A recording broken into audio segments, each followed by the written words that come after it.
New Mexico Territory, 1884. The dust arrived before the rider did. It came ahead of him in a slow, low cloud, curling along the hardpan like smoke searching for kindling.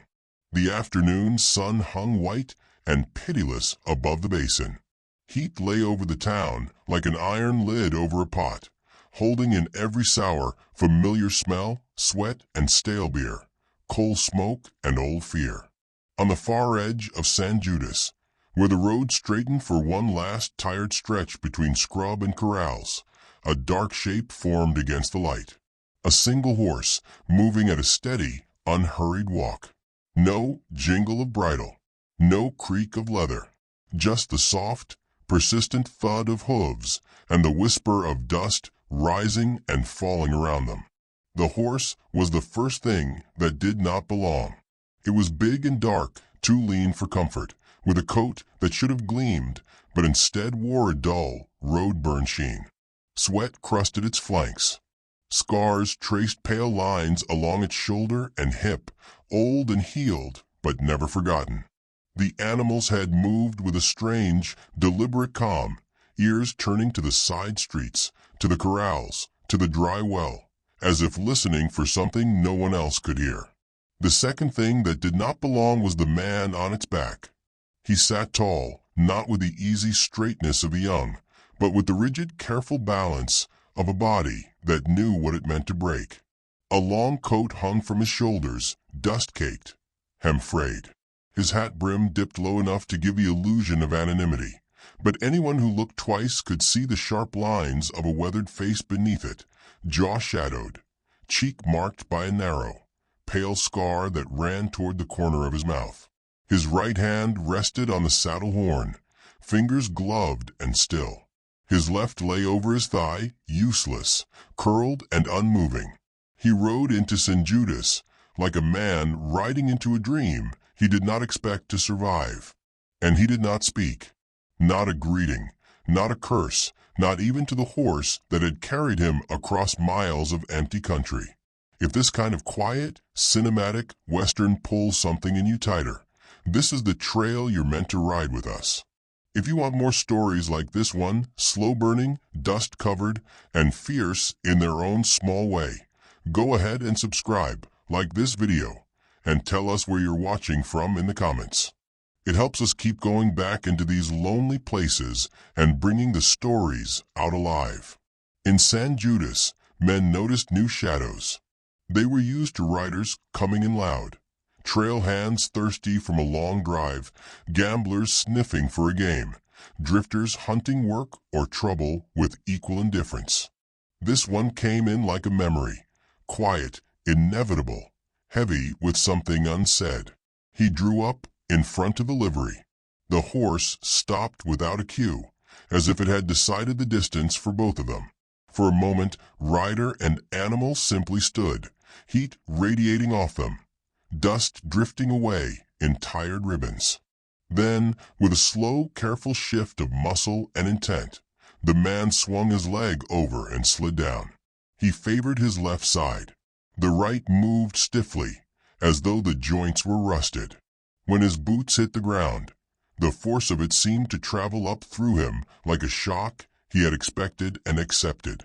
He reached up once to steady himself on the saddle.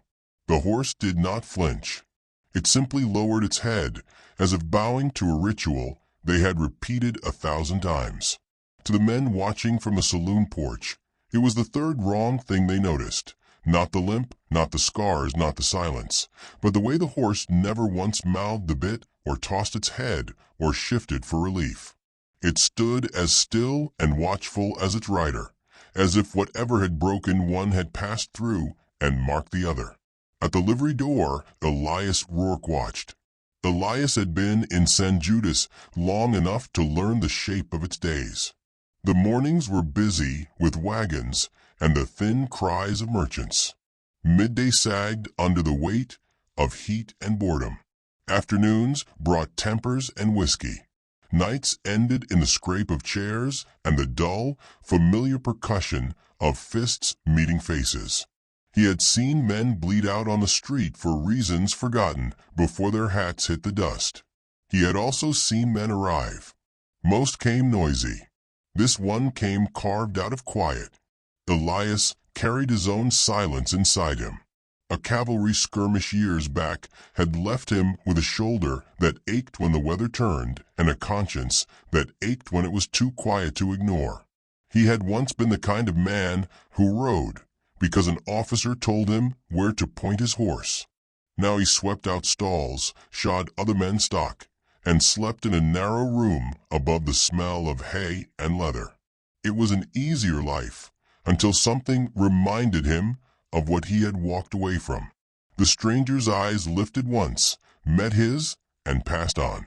Hazel or gray, Elias could not tell. They were the kind of eyes that had stopped expecting kindness and settled for accuracy. The man paid for the stall without words. Coins slid from gloved fingers to Elias's palm, calloused metal against calloused skin. The stranger's mouth moved once, as if a habit tried to shape gratitude, but no sound came. Instead, he inclined his head in the smallest of nods and turned away. By sundown, St. Judas knew 3 facts, and no more. The man had not spoken. The horse never whinnied, snorted, or stamped without purpose. And the two of them moved together like pieces of the same wound. Night in the basin came on with a suddenness that felt personal. 1 minute the world baked under a copper sky. The next, the heat lifted just enough for the darkness to slide in around the edges. Lamps blinked alive in narrow windows. The church bell, cracked from a lightning strike no one liked to talk about, gave one half-hearted clang and stopped. The stranger took a room at the end of the main street, in a boarding house with thin walls and thinner mattresses. The keeper noted, in the way of people who kept track of every piece of change that drifted through their hands, that he paid in advance. She noted, too, that when she mentioned supper, he only shook his head once and held up 2 fingers, pointing toward the livery, as if to say that whatever he ate, the horse would share it.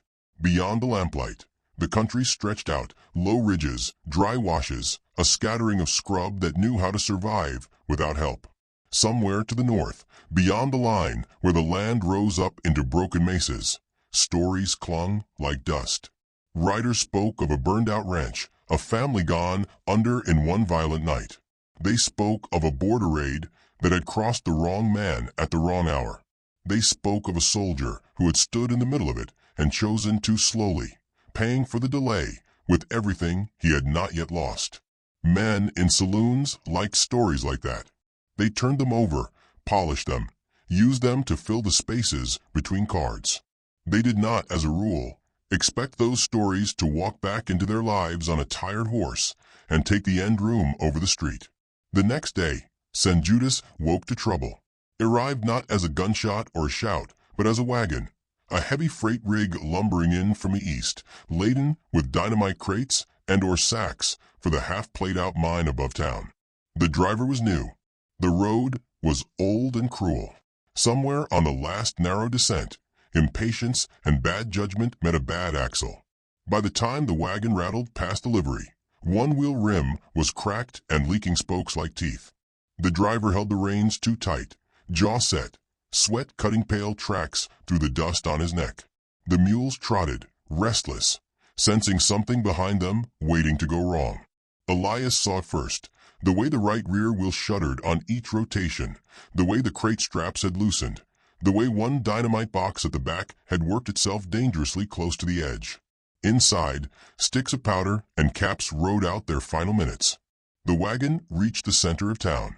The cracked wheel hit a rut. A crate slid. In some lives, a man gets no warning. In others, he gets too many and learns to ignore them. Elias felt the moment stretch.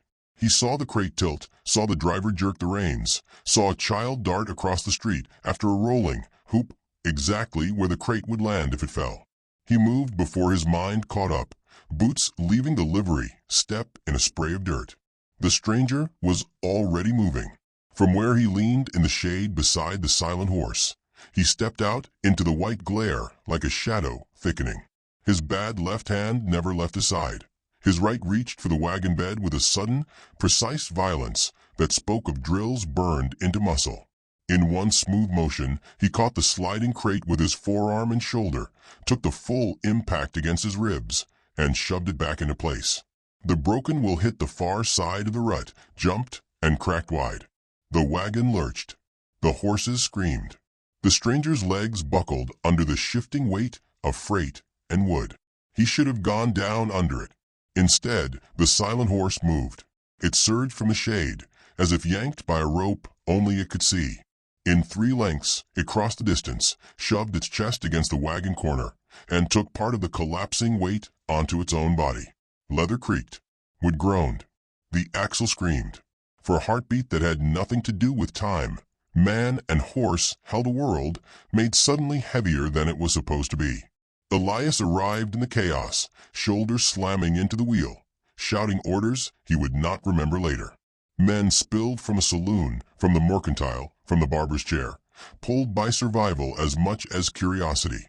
Together, they steadied the load, eased the wagon down, dragged the driver clear, yanked the child back by the collar. Dust swarmed.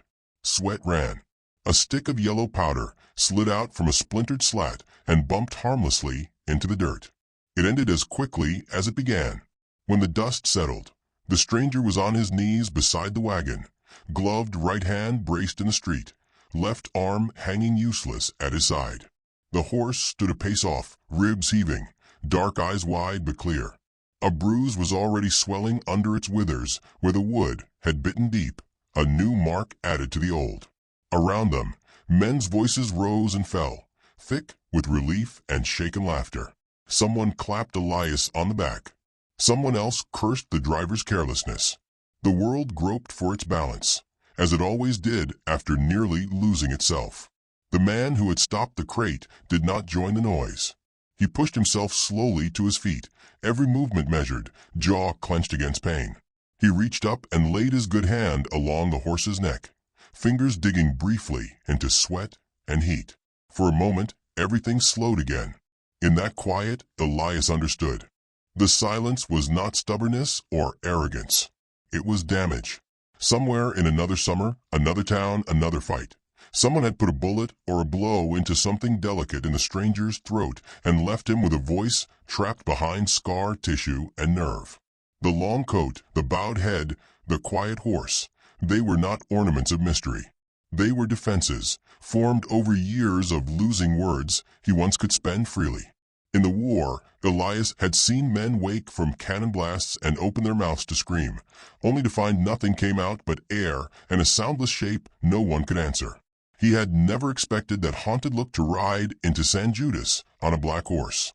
That night, when the heat finally bled out of the dust and a faint, cooler wind slid down from the hills, Elias sat on the livery threshold and watched the stranger brush his horse by lantern light.